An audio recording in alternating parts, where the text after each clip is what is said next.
Hi everyone, this is next in the series of differential diagnosis of an image appearance.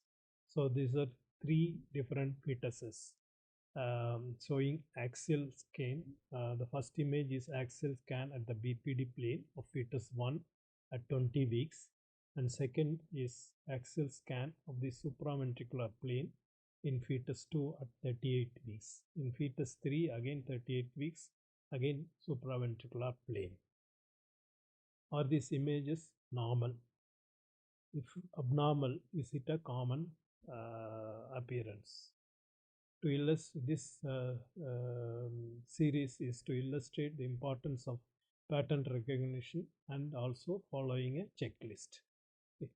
So if you would like to go through the workup of this differential diagnosis, please log on to sonoshare.in and go to image to diagnosis fetal medicine covering fetal CNS, fourth in the series. Thank you for your